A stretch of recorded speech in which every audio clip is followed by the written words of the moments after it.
أعوذ بالله من الشيطان الرجيم بسم الله الرحمن الرحيم رب اشرح لي صدري ويسر لي أمري واحلل عقدة من لساني يفقهوا قولي واجعل لي وزيرا من أهلي رب يسر ولا تعسر وتمم بالخير وبك نستعين آمین۔ السلام علیکم ورحمۃ اللہ وبرکاتہ۔ حضرت موسیٰ علیہ السلام اولو العزم انبیاء میں سے ایک ہیں۔ آج ہم اس کا پارٹ 5 کریں گے، اور ہم ذرا ایک دفعہ پھر دیکھ لیتے ہیں اس مرد مومن کے بارے میں جس نے ان کو واعظ اور نصیحت کی تھی اور ان کو دلائل بھی دیے تھے کہ حضرت موسیٰ علیہ السلام کے اوپر ایمان لے آئیں۔ اللہ تعالیٰ سورہ مومن میں فرماتے ہیں، اور وہ شخص جو مومن تھا اس نے کہا، بھائیو میرے پیچھے چلو، میں تمہیں بھلائی کا راستہ دکھاؤں۔ بھائیو یہ دنیا کی زندگی چند روزہ فائدہ اٹھانے کی چیز ہے، اور جو آخرت ہے وہی ہمیشہ رہنے کا گھر ہے۔ جو برے کام کرے گا اس کو بدلہ بھی ویسا ہی ملے گا، اور جو نیک کام کرے گا مرد ہو یا عورت وہ اس صاحب ایمان بھی ہوگا تو ایسے ہی لوگ بہشت میں داخل ہوں گے، وہاں ان کو بے شمار رزق ملے گا۔ تو اس تقریر میں مرد مومن لوگوں کو راہ حق کی نشاندہی کر رہا ہے کہ انہیں چاہیے کہ اللہ کے نبی حضرت موسیٰ علیہ السلام کا اتباع کریں اور اس فانی دنیا سے محبت نہ رکھیں، بلکہ اللہ تعالیٰ سے ثواب حاصل کریں جو کسی عمل کو ضائع نہیں کرتا۔ ہر چیز کا اختیار اسی کے ہاتھ میں ہے، جو تھوڑے عمل پر بہت زیادہ انعام دیتا ہے اور گناہ کی سزا اس سے زیادہ نہیں دیتا۔ اور اس نے انہیں یہ بھی بتایا کہ آخرت ہمیشہ رہنے کی جگہ ہے۔ جو شخص نیک اعمال کر کے وہاں پہنچے گا اسے بلند درجات حاصل ہوں گے، اونچے محلات، اعلیٰ ترین نعمتیں، انواع و اقسام کی غذائیں اور ہر قسم کی جو ہے وہاں پہ سہولتیں اور آسائشیں اسے میسر ہوں گی۔ لیکن اس کی قوم اس کی بات سننے کو تیار نہ تھی، اور وہ بار بار اس کی بات کا انکار کرتے تھے۔ اور پھر یہ بھی کہ اس نے واضح کیا کہ اللہ کے سوا جن معبودان باطلہ کو پوجتے ہیں ان کے ہاتھ میں نفع نقصان کا کوئی اختیار نہیں، اس لیے ان کا عقیدہ جو ہے وہ سراسر باطل ہے۔ اور اس نے ان کے معبودوں کی حقیقت اس طرح بیان کی کہ تم مجھے جن کی طرف دعوت دے رہے ہو وہ نہ تو دنیا میں پکارے جانے کے قابل ہیں اور نہ ہی آخرت میں، اور ہم سب نے اللہ ہی کی طرف لوٹ کر جانا ہے، تو جو حد سے گزرنے والے ہیں تو یقیناً وہ آگ میں جانے والے ہیں۔ تو جن کو اس دنیا میں کوئی اختیار و تصرف کی طاقت نہیں، انہیں قیامت میں کیا اختیار حاصل ہوگا؟ اور اس کے برعکس اللہ تعالیٰ نیکوں اور بدوں سب کا خالق اور رازق ہے۔ اسی نے بندوں کو زندگی دی ہے، پھر موت دے گا، پھر دوبارہ زندہ کر کے اطاعت گزاروں کو جنت اور نافرمانوں کو جہنم میں داخل کرے گا۔ اور پھر یہ کہ اس نے انہیں مخالفت پر قائم رہنے کی صورت میں حاصل ہونے والے انجام بد سے بھی خبردار کرتے ہوئے کہا کہ اگر آگے چل کر تم میری باتوں کو یاد کرو گے، میں اپنا معاملہ اللہ کے سپرد کرتا ہوں، وَأُفَوِّضُ أَمْرِي إِلَى اللَّهِ، میں اپنا معاملہ اللہ کے سپرد کرتا ہوں، تو یقیناً اللہ بندوں کا نگران ہے۔ بہرحال انہوں نے اس کی بات کے اوپر کوئی کان نہ دھرے۔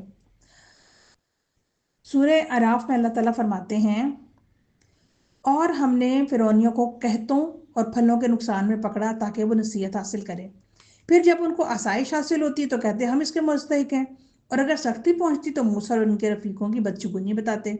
دیکھو ان کی بدشگونی اللہ کے ہاں مقدر ہے، لیکن ان میں سے اکثر نہیں جانتے، اور کہنے لگے کہ تم ہمارے پاس کوئی بھی نشانی لاؤ تاکہ اس سے ہم پر جادو کرو، مگر ہم تم پر ایمان لانے والے نہیں ہیں۔ سو ہم نے ان پر طوفان اور ٹڈیاں اور جوئیں اور مینڈک اور خون اور کتنی کھلی نشانیاں بھیجی، مگر وہ تکبر ہی کرتے رہے اور وہ لوگ تھے ہی گناہ گار۔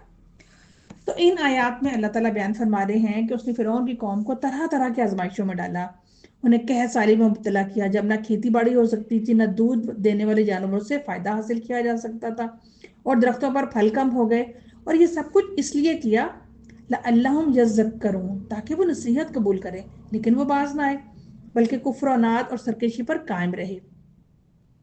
لہٰذا جب ان پر خوشحالی آ جاتی، زمین پیداوار دینے لگتی اور دوسری نعمتیں حاصل ہوتی ہیں تو کہتے لنا حاضی، یہ تو ہمارے لیے ہی ہونا چاہیے، یعنی یہ ہمارا حق ہے کہ ہمیں ایسی نعمتیں ملنی چاہیے۔ اور اگر ان پر کوئی بدحالی پیش آتی تو موسیٰ علیہ السلام ان کے ساتھیوں کی نحوست بتاتے، یعنی نعمت کو تو ان کی برکت اور نیکی کا نتیجہ قرار نہیں دیتے تھے بلکہ اپنا حق سمجھتے تھے، لیکن جیسے ہی مصیبت آتی تو کہتے ہیں کہ یہ ان کی نحوست کی وجہ سے آئی ہے۔ تو یہ سب وہ ایسا کیوں کرتے تھے؟ کیونکہ ان کے دلوں میں تکبر تھا جس کی وجہ سے وہ حق سے متنفر تھے، مصیبت کو حق سے منسوب کرتے اور نعمت کو اپنا حق قرار دیتے۔ تو اللہ تعالیٰ نے فرمایا انما طائرہم عند اللہ، ان کی نحوست اللہ کے پاس ہے، یعنی اللہ تعالیٰ انہیں پوری طرح سزا دے گا، ولیکن اکثرہم لا یعلمون، لیکن ان کے اکثر لوگ جانتے نہیں۔ اور وہ کہتے تھے کہ ہمارے سامنے تم کس طرح کی باتیں کرتے ہو، ہمارے سامنے نشانیاں لے کر آؤ، اس کے ذریعے سے ہم پر جادو چلاؤ، پھر بھی ہم تمہاری بات ہرگز نہ مانیں گے۔ آپ بھی معجزے دکھاتے رہیں، ہم آپ پر ایمان نہیں لائیں گے اور نہ آپ کی اطاعت کریں گے۔ یعنی ہر دھرمی کی حد انہوں نے کراس کر لی، کہ وہ کہتے تھے کہ آپ کچھ بھی کر لیں، آپ کچھ بھی کر لیں، جو مرضی معجزہ ہمیں لا کر دکھا دیں، جو مرضی جادو کر لیں ہمارے اوپر، ہم آپ کے اوپر ایمان لانے والے نہیں ہیں۔ تو اللہ تعالیٰ سورہ یونس میں فرماتے ہیں ان الذین حقت علیہم کلمۃ ربک لا یؤمنون، یقیناً جن لوگوں کے حق میں آپ کی رب کی بات ثابت ہو چکی ہے وہ ایمان نہ لائیں گے، گو ان کے پاس تمام نشانیاں پہنچ جائیں، جب تک کہ وہ دردناک عذاب کو نہ دیکھ لیں۔ تو پھر اللہ تعالیٰ نے کیا کہا، فَأَرْسَلْنَا عَلَيْهِمُ الطُّوفَانَ وَالْجَرَادَ وَالْقُمَّلَ وَالضَّفَادِعَ وَالدَّمَ آیَاتٍ مُفَصَّلَاتٍ فَاسْتَكْبَرُوا وَكَانُوا قَوْمًا مُجْرِمِينَ۔ پھر ہم نے ان پر طوفان بھیجا، ٹڈیاں اور جومے، مینڈک اور خون، اور یہ سب کھلے کھلے معجزے تھے، پھر بھی وہ تکبر کرتے رہے اور وہ لوگ تھے ہی گناہگار۔ تو طوفان کی تشریح میں حضرت عبداللہ بن عباس سے مروی ہے کہ اس سے مراد بارش کی کثرت ہے، جس کی وجہ سے ان کی کھیتیں اور ان کی فصلیں ڈوب گئیں اور پھل تباہ ہو گئے۔ اس خوش سالی کے بعد اللہ تعالیٰ نے ان پر زوردار بارش برسائی جو طوفان کی صورت اختیار کر گئی، اس سے ان کی فصلیں پانی میں ڈوب کر تباہ ہونے لگیں۔ تو سیدنا موسیٰ علیہ السلام سے انہوں نے التجا کی کہ اپنے پروردگار سے دعا کریں، اگر بارش تھم گئی اور ہماری فصلیں بچ گئیں تو ہم آپ پر ایمان لے آئیں گے۔ موسیٰ علیہ السلام نے دعا کی تو بارش رک گئی اور فصلیں بھی بچ گئیں، لیکن پھر وہ اپنے عہد سے پھر گئے۔ تو اس کی سزا کے طور پر اللہ تعالیٰ نے ان کی پکی ہوئی تیار فصلوں پر ٹڈیوں کے دل بھیج دیے۔ جب انہوں نے دیکھا کہ یہ ٹڈیاں تو ان کی ساری فصلوں کو چٹ کر جائیں گی، تو پھر موسیٰ علیہ السلام کی طرف دوڑے اور پہلے کی طرح کہا کہ اللہ تعالیٰ سے دعا کی درخواست کریں، آپ کی دعا سے انہیں اس عذاب سے بھی نجات مل گئی، اور انہوں نے غلہ کاٹ کر گھروں میں محفوظ کر لیا اور پھر اکڑ بیٹھے، یعنی ہر بار وہ اپنی بات سے پھر جاتے تھے۔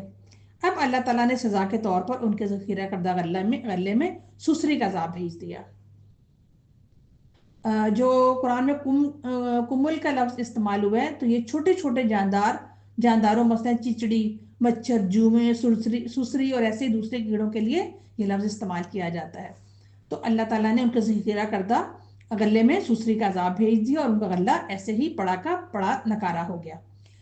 یہ صورتحال دیکھ کر وہ پھر موسیٰ علیہ السلام کے پاس آئے، دعا کی درخواست کی اور ایمان لانے کا عہد و پیمان کیا۔ پھر جب آپ کی دعا سے یہ عذاب دور ہوا تو پھر عہد چکنی کی، تو اللہ نے پھر ان کے اوپر عذاب نازل کیا۔ اب یہ چوتھا عذاب ان کے اوپر کیا آیا کہ مینڈکوں کی اس قدر بہتات ہو گئی کہ کھانا کھانے بیٹھتے تو ہر طرف سے مینڈک چڑھاتے، کبھی کھانے میں جا پڑتے، کبھی سالن کے برتن میں، اور کبھی ان کے کھانے کے لیے کھولے ہوئے منہ میں، یعنی جیسے ہی وہ کوئی لقمہ منہ میں ڈالنے لگتے، منہ کھولتے تو مینڈک ان کے منہ میں چلا جاتا، پانی پینے کے لیے منہ کھولتے تو مینڈک ان کے حلق میں چلا جاتا۔ تو بہت زیادہ وہ اس کی طرف سے وہ پریشان ہوئے، پھر انہوں نے وہی بات کی کہ آپ سے جو ہے وہ انہوں نے درخواست کی کہ اس سزا کو ٹال دیں، اس عذاب کو ٹال دیں، اللہ تعالیٰ سے دعا کریں، ہم آپ کے اوپر ایمان لے آئیں گے، اور پھر انہوں نے اسی طرح سے ہٹ دھرمی کا مظاہرہ کیا۔ اس کے بعد ان کے اوپر خون کا عذاب آیا، اور وہ پانی پینے کے لیے پینے لگتے تو وہ پانی خون کی شکل اختیار کر جاتا، تو اس طرح بھی ان کا جینا دوبھر ہو گیا۔ اور یہ خون کا عذاب جو تھا وہ اس انداز سے آیا کہ ان کا سارا پانی خون آلود ہو گیا۔ وہ دریائے نیل سے برتن میں پانی بھرتے اور کسی نہر یا چشمے یا کنویں سے پانی بھرتے تو وہ فوراً تازہ خون بن جاتا۔ اور یہ سارے عذاب صرف فرعون کی قوم پر آئے، بنی اسرائیل ان سے مکمل طور پر محفوظ رہے۔ اس لحاظ سے بھی یہ معجزہ ایک دو ٹوک دلیل تھا کہ یہ سب کچھ حضرت موسیٰ علیہ السلام کے ہاتھوں ظاہر ہو رہا تھا اور قوم فرعون کے ہر فرد کو متاثر کرتا تھا، جبکہ بنی اسرائیل کا کوئی بھی فرد اس سے متاثر نہیں ہوتا تھا، اور یہ پختہ ترین دلیل تھی۔ اب کے بعد پھر انہوں نے حضرت موسیٰ علیہ السلام سے دعا کی درخواست کی، ان سے یہ عذاب بھی ٹل گیا، لیکن پھر وہ اکڑ بیٹھے اور ان سب تنبیہات کو جادو ہی کے کرشمے سمجھتے رہے۔ یعنی اس قوم کا یہ وتیرہ بن گیا تھا، جو 5 عذاب پیچھے ہم نے ان کا تذکرہ کیا، تو جب بھی ان کے پاس کوئی عذاب آتا، سیدنا موسیٰ علیہ السلام کے پاس دعا کے لیے التجا کرتے اور کہتے تمہارے پروردگار نے جو تم سے عہد کر رکھا ہے اس کے مطابق تمہاری دعا ضرور قبول ہوگی، اور اگر تمہاری دعا سے ہم پر سے عذاب ٹل گیا تو ہم تمہارا مطالبہ تسلیم کرتے ہوئے بنی اسرائیل کو تمہارے ساتھ روانہ کر دیں گے۔ اس طرح 5 دفعہ یہی واقعہ ہوا، اور یہ فرعونی ہر بار اپنا عہد توڑ دیتے تھے۔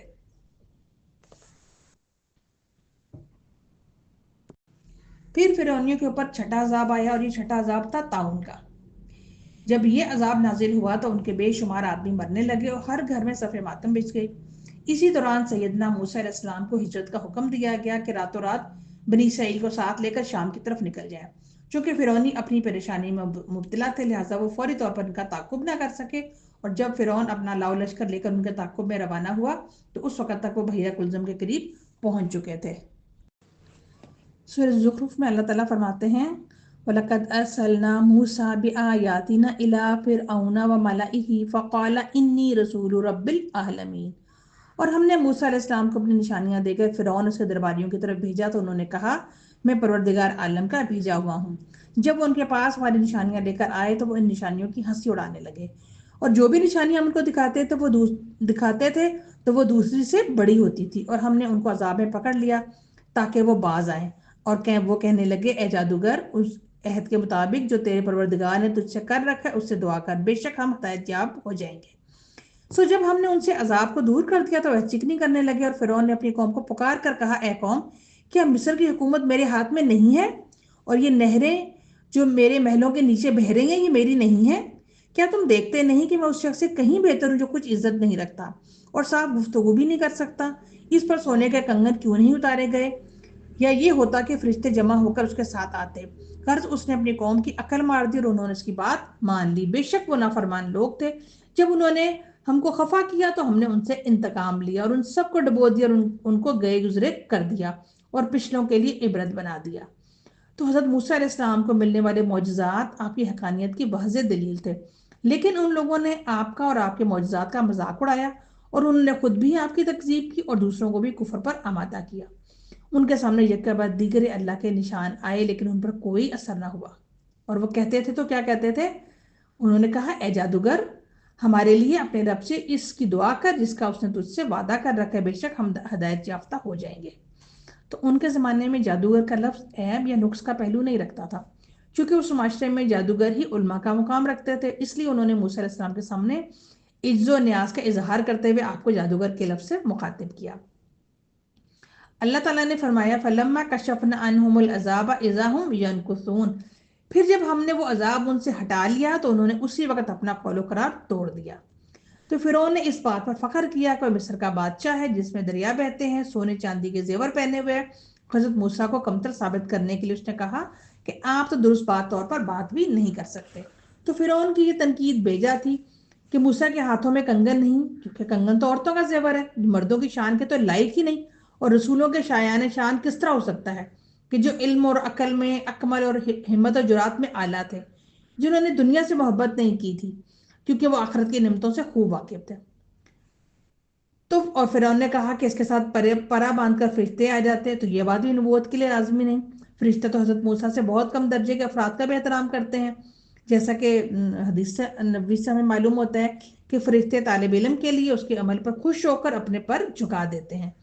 تو حضرت موسیٰ علیہ السلام جیسے عظیم پیغمبر کے لیے ان کے احترام اور تواضع کا اندازہ کیا جا سکتا ہے؟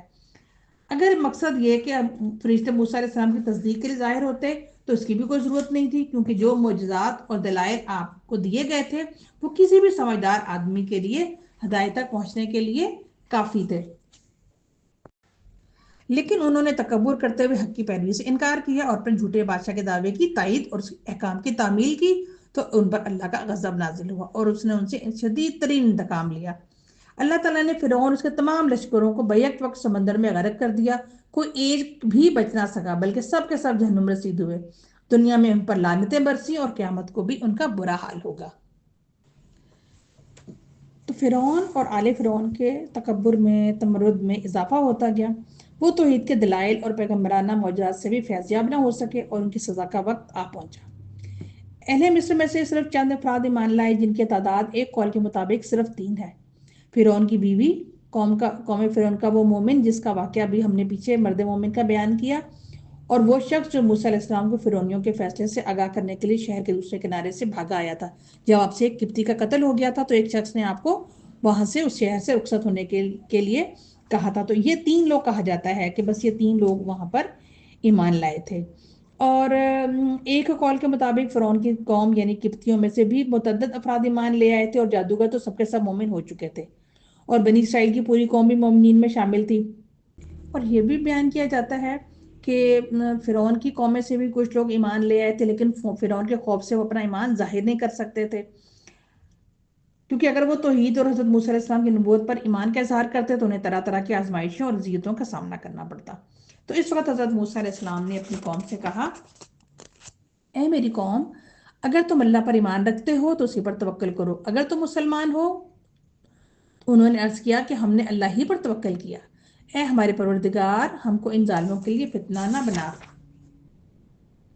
ربنا لا تجعلنا فتنة للقوم الظالمین ونجنا برحمتک من القوم الکافرین۔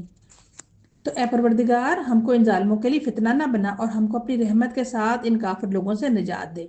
انہوں نے اللہ پر توکل کیا، اسی سے مدد مانگی، تو اللہ تعالیٰ نے انہیں ان مشکل حالات سے نجات دے دی۔ اللہ تعالیٰ نے فرمایا، ہم نے موسیٰ اور اس کے بھائی کی طرف وحی کی کہ تم دونوں اپنے ان لوگوں کے لیے مصر میں چند مکان مہیا کر دو، اور تم سب اپنے انہی گھروں کو نماز پڑھنے کی جگہ قرار دے لو اور نماز کے پابند رہو۔ آپ مومنوں کو بشارت دے دیں۔ ایک تو ہمیں اس سے یہ بات معلوم ہوتی ہے کہ نماز پچھلی شریعتوں میں بھی فرض تھی، سارے انبیاء جو ہیں وہ بھی نماز پڑھا کرتے تھے، اور ان کی قوم کے لوگ بھی نماز پڑھتے تھے۔ اللہ تعالیٰ نے یہاں پر جو ہے حضرت موسیٰ اور حضرت ہارون کو وحی کے ذریعے سے حکم دیا کہ اپنی قوم کے افراد کی رہائش، ان کے جو رہنے کے ٹھکانے ہیں وہ فرعونیوں سے الگ کر لیں، تاکہ جو ہی ہجرت کا حکم ملے سفر کے لیے تیار ہوں، اور کہا کہ اپنے گھروں کو نماز پڑھنے کی جگہ قرار دے لو، یعنی کثرت سے نمازیں پڑھیں۔ ان مصائب اور مشکلات سے نجات کے لیے اللہ تعالیٰ سے مدد مانگنے کا طریقہ بھی تھا۔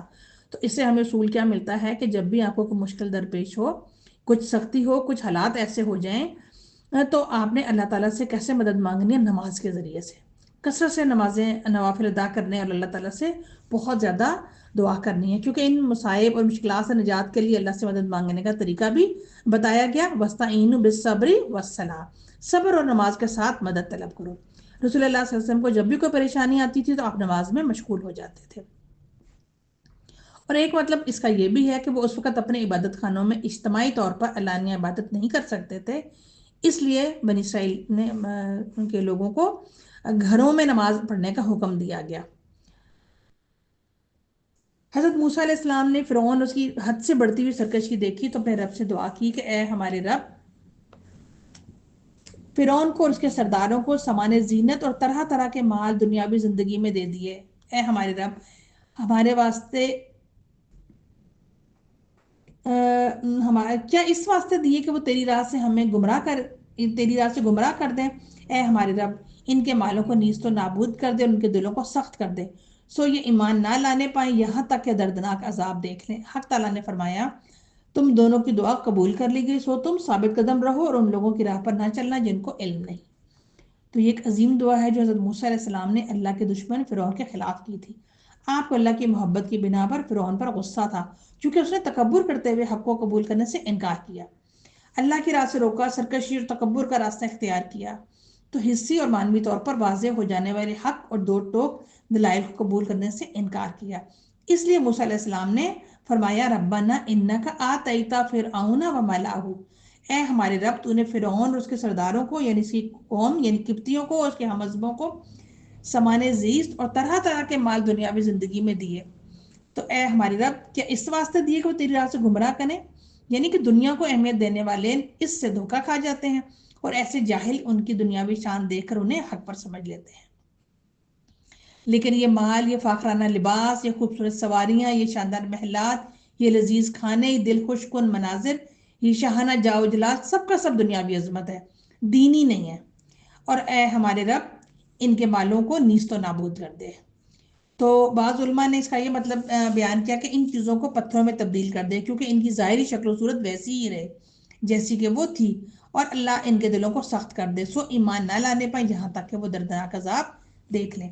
اللہ تعالیٰ نے یہ بد دعا قبول کر لی، جیسے حضرت نوح علیہ السلام کی بد دعا ان کی قوم کے حق میں کے بارے میں قبول فرمائی تھی، جب نوح علیہ السلام نے کہا تھا، رب لا تذر علی الارض من الکافرین دیارا انک ان تذرہم یضلوا عبادک ولا یلدوا الا فاجرا کفارا، کہ اے میرے پالنے والے، تو روئے زمین پر کسی کافر کو رہنے سہنے والا نہ چھوڑ، اگر تو انہیں چھوڑ دے گا تو یقیناً یہ تیرے اور بندوں کو بھی گمراہ کریں گے اور یہ فاجر اور ٹھیٹ کافروں کو جنم دیں گے۔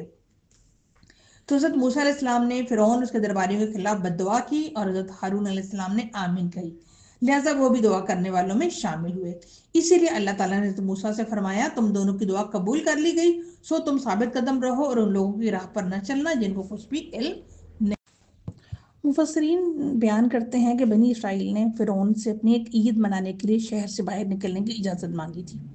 وہ پسند تو نہ کرتا تھا، تاہم اس نے ان کو اجازت دے دی۔ چنانچہ انہوں نے نکلنے کی تیاری کی تو اصل میں وہ مصر سے ہمیشہ کے لیے جانے کی تیاری کر رہے تھے۔ یہ پروگرام ہجرت کے لیے بنایا گیا تھا، اور بائبل میں آتا ہے کہ بنی اسرائیل نے اللہ کے حکم کے مطابق مصریوں سے سونے چاندی کے زیورات مانگے اور انہوں نے دے دیے۔ بنی اسرائیل فوراً ملک شام کی طرف روانہ ہو گئے۔ جب فرعون کو ان کے چلے جانے کی اطلاع ملی تو وہ انتہائی غضبناک ہوا اور اپنی فوج کے سرداروں کو حکم دیا کہ فوراً ان کا تعاقب کر کے انہیں گرفتار کریں اور سزا دیں۔ جب فرعون بنی اسرائیل کے تعاقب میں روانہ ہوا تو ایک بہت بڑا لشکر اس کے ہمراہ تھا۔ کہتے ہیں کہ اس کی گھوڑ سوار فوج میں 1,00,000 سیاہ گھوڑے تھے اور اس کے لشکر کی تعداد 16,00,000 سے زیادہ تھی، واللہ عالم۔ اور ایک قول کے مطابق بنی اسرائیل میں بچوں وغیرہ کو چھوڑ کر صرف جنگجو مردوں کی تعداد 6,00,000 تھی۔ حضرت یعقوب علیہ السلام کے ساتھ مصر میں آنے سے لے کر موسیٰ علیہ السلام کے ہمراہ مصر سے نکلنے تک 426 سال کی مدت انہوں نے وہاں گزاری تھی۔ بہرحال فرعون اپنے لشکر سمیت بنی اسرائیل تک پہنچ گیا۔ اس وقت سورج طلوع ہو رہا تھا۔ دونوں جماعتوں نے ایک دوسرے کو دیکھا اور ایک دوسرے کو پہچان لیا۔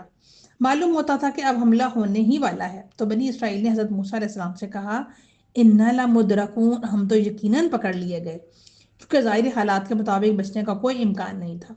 سامنے سمندر تھا اور پیچھے فرعون کی موجیں۔ بنی اسرائیل بڑے پریشان تھے کہ سامنے سمندر تھا اور پیچھے فرعون اپنے لاؤ لشکر کے ساتھ موجود تھا۔ دائیں بائیں اونچے اونچے پہاڑ تھے۔ جب انہوں نے یہ نازک صورتحال دیکھی تو حضرت موسیٰ علیہ السلام سے شکایت کی کہ وہ انتہائی خوفزدہ ہیں۔ موسیٰ علیہ السلام نے فرمایا کلا ان معی ربی سیہدین، ہرگز نہیں، یقیناً میرا رب میرے ساتھ ہے، وہ ضرور مجھے راہ دکھائے گا۔ آپ اپنی جماعت کے پچھلے حصے میں تھے، وہاں سے آگے آ گئے، دیکھا کہ سمندر کی لہریں تلاطم خیز ہیں۔ آپ نے فرمایا مجھے یہیں سے گزرنے کا حکم ہوا ہے۔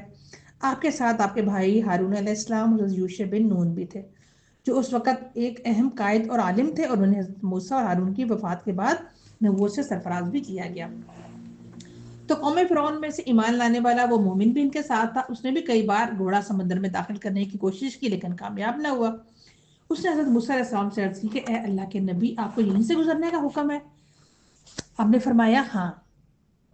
جب معاملہ انتہائی نازک صورتحال اختیار کر گیا اور فرعون پورے لشکر سمیت قریب پہنچ گیا تو مومن انتہائی پریشان ہو گئے۔ اس وقت اللہ تعالیٰ نے موسیٰ علیہ السلام کو وحی فرمائی کہ سمندر پر اپنا عصا ماری۔ آپ نے عصا مارتے ہوئے فرمایا اللہ کے حکم سے پھٹ جا۔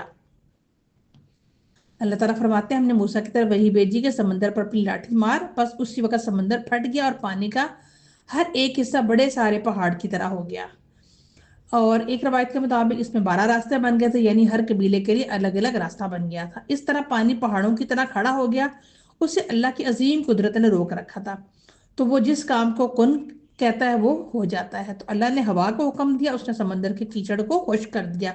اس طرح گھوڑوں اور دوسرے جانوروں کے سم دھنسنے سے محفوظ ہو گئے اور وہ دریا پار کر گئے۔ تو جب اللہ عز و جل کے حکم سے سمندر کی یہ کیفیت ہوئی تو موسیٰ علیہ السلام نے بنی اسرائیل کو وہاں سے گزرنے کا حکم دے دیا۔ وہ خوش ہو کر جلدی جلدی ان راستوں میں داخل ہو گئے۔ انہوں نے ایسا عظیم واقعہ دیکھا تھا جس کو دیکھ کر ہر شخص حیران ہو جائے اور مومنوں کو ہدایت نصیب ہو۔ جب وہ سب پار اتر گئے اور ان کا آخری فرد بھی سمندر سے باہر آ چکا، عین اس وقت فرعون کا لشکر سمندر میں بنے ہوئے ان راستوں میں داخل ہو رہا تھا۔ جب آپ نے سمندر کو اسی طرح رہنے دیا تو فرعون بھی وہاں پہنچ گیا۔ وہ یہ منظر دیکھ کر خوفزدہ ہو گیا۔ اسے یقین ہو گیا کہ یہ اس اللہ کا کام ہے جو عرش عظیم کا مالک ہے۔ وہ چاہتا تھا کہ رک جائے اور دل میں شرمندہ ہو رہا تھا، لیکن اس نے اپنی قوم کے سامنے جرأت کا مظاہرہ کیا اور اپنے بیوقوف پیروکاروں سے بولا کہ دیکھو کس طرح سمندر نے مجھے راستہ دے دیا کہ میں اپنے مفرور اور باغی بندوں کو گرفتار کر لوں، لیکن دل میں تذبذب کا شکار تھا کہ آگے بڑھے یا نہ بڑھے۔ آخر کار اس نے اپنا گھوڑا سمندر میں داخل کر دیا۔ جب فوجیوں نے اس سمندر میں داخل ہوتے دیکھا تو وہ سبھی اس کے پیچھے سمندر میں داخل ہو گئے۔ تو جب فوج کا اگلا حصہ سمندر سے نکلنے کے قریب تھا، اللہ تعالیٰ نے اپنے کلیم کو وحی کے ذریعے سے حکم دیا کہ سمندر پر عصا مار دیں۔ فوراً سمندر اسی طرح رواں ہو گیا جیسے پہلے ٹھاٹھے مار رہا تھا۔ سب کافر غرق ہو گئے، ایک بھی نجات نہ پا سکا۔ یعنی اللہ نے اپنے بندوں کو نجات دی، ان میں سے کوئی بھی غرق نہ ہوا، اور اللہ کے دشمن سب کے سب غرق ہو گئے اور ان میں سے ایک بھی نجات نہ پا سکا۔ یہ ایک واضح دلیل ہے کہ اللہ تعالیٰ عظیم قدرت اور طاقت کا مالک ہے، اور اس کا رسول جو شریعت لے کر آیا وہ برحق ہے۔ تو سرکش، باغی، ظالم اور مغرور اور متکبر فرعون نے جب موت کو اپنی آنکھوں کے سامنے دیکھا تو جھٹ حضرت موسیٰ علیہ السلام کے رب کو تسلیم کر لیا، لیکن اس وقت تک بہت دیر ہو چکی تھی۔ اس نے کہا قال آمنت انہ لا الہ الا الذی آمنت بہ بنو اسرائیل وانا من المسلمین۔ تو اس نے کہا جب وہ ڈوبنے لگا تو کہنے لگا میں ایمان لاتا ہوں اس الہ کے سوا کوئی معبود نہیں جس پر بنی اسرائیل ایمان لائے ہیں، اور میں مسلمانوں میں سے ہوں۔ تو اللہ تعالیٰ نے اسے کیا جواب دیا کہ اب ایمان لاتا ہے، اور تو پہلے سرکشی کرتا رہا، مفسدوں میں شامل رہا، سو آج ہم صرف تیری لاش کو نجات دیں گے تاکہ تو ان لوگوں کے لیے نشان عبرت بنے جو تیرے بعد ہیں، اور حقیقت یہ ہے کہ بہت سے آدمی ہماری نشانیوں سے غافل ہیں۔ تو اللہ تعالیٰ نے کافر قبطیوں کے سردار یعنی فرعون کے ڈوبنے کی کیفیت بیان کی کہ جب وہ پانی کی لہروں میں کبھی ڈوب رہا تھا اور کبھی ابھر رہا تھا، اور بنی اسرائیل اس پر اور اس کی فوجوں پر نازل ہونے والا اللہ کا عذاب دیکھ رہے تھے تاکہ ان کے دل ٹھنڈے ہو جائیں۔ جب فرعون نے دیکھا کہ موت اس کے سر پر کھڑی اور اس کی جان نکلنے لگی تو اس نے اس وقت توبہ کی، لیکن اس وقت ایمان لانے کا اس سے کوئی فائدہ نہ تھا۔ حضرت موسیٰ علیہ السلام نے اللہ تعالیٰ سے دعا کی تھی کہ فرعون اور اس کے سرداروں کے اموال تباہ ہو جائے، ان کے دل سخت ہو جائیں، انہیں دردناک عذاب میں مبتلا ہونے تک ایمان نصیب نہ ہو۔ اس لیے انہیں مرتے وقت کے ایمان سے کوئی فائدہ نہ ہوا اور حسرت و افسوس کی حالت میں مرے۔ اللہ تعالیٰ نے پہلے ہی موسیٰ علیہ السلام سے فرما دیا تھا کہ تم دونوں کی دعا قبول کر لی گئی۔ اب اس قبولیت کا اظہار ہو رہا تھا۔ حضرت عبداللہ بن عباس سے روایت ہے کہ آپ صلی اللہ علیہ وسلم نے فرمایا کہ جب فرعون نے کہا میں ایمان لاتا ہوں کہ اس الہ کے سوا کوئی معبود نہیں جس پر بنی اسرائیل ایمان لائے، اس وقت کے بارے میں حضرت جبرائیل علیہ السلام نے مجھے فرمایا کہ محمد صلی اللہ علیہ وسلم کاش آپ دیکھتے جب میں نے سمندر کی کیچڑ لے کر فرعون کے منہ میں ٹھونس دی تھی، اس ڈر سے کہ اس پر اللہ کی رحمت نہ ہو جائے۔ تو اللہ تعالیٰ کا یہ فرمان الآن وقت عصیتا قبل وکنت من المفسدین، کہ اب ایمان لاتا ہے اور تو پہلے سرکشی کرتا رہا اور مفسدوں میں شامل رہا۔ اس بات کی دلیل ہے کہ اس کا ایمان قبول نہیں ہوا، چونکہ اگر اسے مزید مہلت دے دی جاتی تو گزشتہ اطوار ہی اختیار کرتا۔ اللہ تعالیٰ نے کافروں کے بارے میں فرمایا کہ جب وہ جہنم کو آنکھوں سے دیکھ لیں گے تو کہیں گے ہائے کیا اچھی بات ہو کہ ہم پھر واپس بھیج دیے جائیں، اور اگر ایسا ہو جائے تو ہم اپنے رب کی آیات کو نہ جھٹلائیں اور ہم اس پر ایمان والوں میں سے ہو جائیں۔ اللہ تعالیٰ نے فرمایا کہ جس چیز کو اس سے قبل دبایا کرتے تھے وہ ان کے سامنے آ گئی، اور اگر یہ لوگ گھر واپس بھیج دیے جائیں تب بھی یہ وہی کام کریں گے جس سے ان کو منع کیا گیا تھا، اور یقیناً یہ بالکل جھوٹے ہیں۔ اللہ تعالیٰ نے اس مغرور متکبر کی نعش کو تا قیامت آنے والی نسلوں کے لیے نشان عبرت بنا دیا تاکہ آئندہ بھی خدائی کا دعویٰ کرنے والے اپنا انجام اچھی طرح سے دیکھ لیں۔